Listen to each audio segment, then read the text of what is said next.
weighing roughly 100 pounds, capable of single-handedly cutting, hauling, and positioning blocks of coral weighing up to 30 tons, placing them with precision.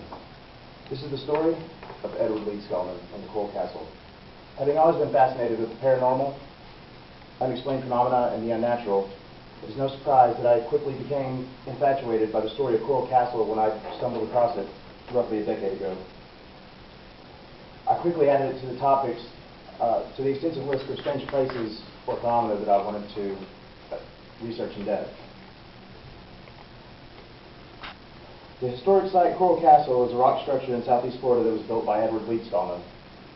The construction of Coral Castle is still a topic of controversy. I'm excited to share with you today some information about Edward Leeds Scullman, the monuments he created, and the mystery of the Coral Castle.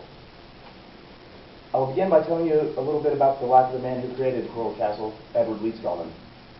Edward Leeds Scullman was born in Riga, Latvia in 1887. He relocated to North America at the age of 26 after being jilted by a 16-year-old fiancée the day before his wedding. According to established author and writer Robert Nichol in his 2012 article, Miami Tourist Spots the Coral Castle, Leeds Scullman worked in various labor camps in Texas, Canada, and California. He chose to settle in Florida City in 1919 after falling ill to tuberculosis during his travels. Construction of Rockgate Park, which is now known as Coral Castle, began in 1923 and continued until 1936, when the park was relocated to the present location in Homestead, Florida. Ed completed his work on the current location in 1940. Leeds Scullman wrote several books, one of which has stirred up quite a controversy, called Magnetic Current. Ed died of stomach cancer in 1951. Next, I'll enlighten you with some information about the Coral Castle and the monuments it contains. Coral Castle contains 1,100 tons of oolitic limestone, which is found consistently through southeastern Florida. The perimeter wall of Coral Castle is consistent 8 feet in height and is cut and set with such precision that no mortar or bonding materials are used to keep it together. Each section of the wall weighs an average of 15 tons. The interior consists of many items. I'll discuss some of the popular structures. The 2-story tower, in which Ed lived in with no electricity or water, consists of rocks weighing a total of 243 tons. A 22-ton obelisk stands 25 feet tall with 5 feet of it buried underground. There's a 22-ton moon rock, and on the left is a 23-ton Saturn rock. There are 25 rocking chairs weighing 3 tons each that are balanced so well they can be rocked with the push of a finger. The 25-foot, 20-ton Polaris telescope, which I will discuss a little later in detail. A sundial accurate within 2 minutes, I will also discuss later.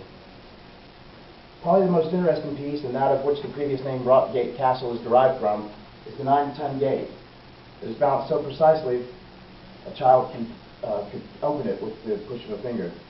In 1986, the gate, which was balanced on an automobile bearing, broke. It took a 20-ton crane and 6 engineers to repair what Leeds Scullman constructed himself, and was never as precise, according to an article in Skeptic magazine in 2002 by biology professor William Stansfield, titled The Enigma of the Coral Castle. In 1992, Hurricane Andrew wiped out almost the entire town of Homestead, but none of the items inside Coral Castle were harmed or even moved, or even out of place. Finally, I would like to discuss the different theories of how Edward Leeds Scullman was able to manipulate such large pieces of coral under the midnight sky unaided. How Coral Castle was constructed is still debated to this day. As mentioned earlier, Leeds Scullman worked at night and with such secrecy that no one knows exactly how he was able to move these enormous objects with only primitive tools such as a tripod with a block and tackle and chain hoist that could not possibly handle the larger stones mentioned earlier. According to author and engineer Christopher Dunn in his 1998 book entitled The Giza Power Plant, Technologies of Ancient Egypt, Dunn claims that when the park was moved in 1936, Leeds Scullman asked the driver of the truck to take a break and sent him away. When the driver returned, the obelisk was already loaded on the trailer. Upon finding this flywheel, many assume the fact that Leeds Scullman might be using an alternate type of energy to move the large stone monuments. Some speculated due to the celestial theme found throughout the park, it may indicate extraterrestrial assistance. The Polaris telescope mentioned earlier lines the North Star up perfectly in the crosshairs. The accuracy of the sundial has also stumped visitors of the historical site. One legend claims that 2 children saw Ed lifting the rocks like hydrogen balloons. The block and tackle system urges us to believe that his plain mechanical advantage. However, the leverage required by a 100-pound man deems this far-fetched.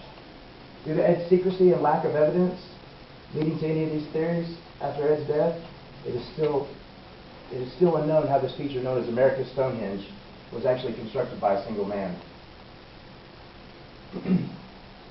I enjoyed sharing with you today the story of Edward Lee Skolman, his monuments, and the mystery of the Coral Castle. The structure itself and how it was created by less than average sized man still remains a mystery.